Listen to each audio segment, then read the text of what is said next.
కొద్ది రోజులుగా రెండు తెలుగు రాష్ట్రాలు వర్షాలు ముంచెత్తాయి.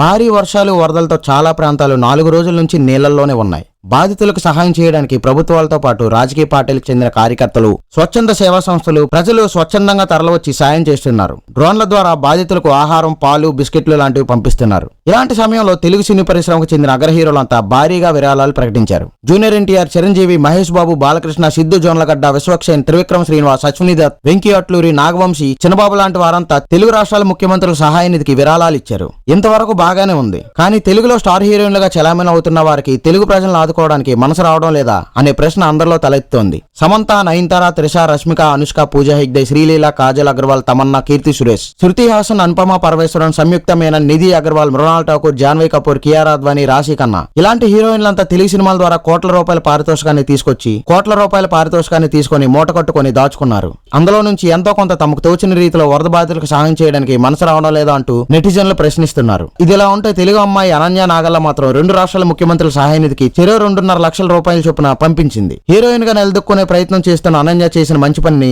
స్ఫూర్తిగా తీసుకుని ఇతర హీరోయిన్లు కూడా ఇలానే చేయాలని నెటిజన్లు డిమాండ్ చేస్తున్నారు. కోట్ల రూపాయల పారితోషికాలు తీసుకునే ఇతర భాషా హీరోయిన్లను హీరో, దర్శక, నిర్మాతలు ప్రోత్సహించడం మానుకొని తెలుగు వారికి అవకాశం కల్పించాలంటున్నారు. పరాయి రాష్ట్రాలకు చెందిన వారికి ఇక్కడ ప్రజలు కష్ట నష్టాలు ఎలా తెలుస్తాయనే అభిప్రాయం వ్యక్తం అవుతుంది. పరాయి రాష్ట్రం నుంచి వస్తారు, తెలుగు సినిమాలు చేస్తారు, 4 రాళ్లు వెనకేసుకుని వెళ్ళిపోతారు. అంతకు మించి స్వచ్ఛంద సేవ చేసే సమయం వారికి ఎక్కడ ఉంటుందిలే అని నెటిజన్లు సెటైర్లు వేస్తున్నారు. ఇలాంటి సందర్భాలు తలెత్తినప్పుడు గతంలో కొందరు హీరోయిన్లు స్పందించారు. ఇప్పుడు మాత్రం ఏ మాత్రం మాట్లాడడం లేదు. సో ఈ వీడియో నచ్చితే లైక్ చేసి మన ఛానల్ సబ్స్క్రైబ్ చేయండి.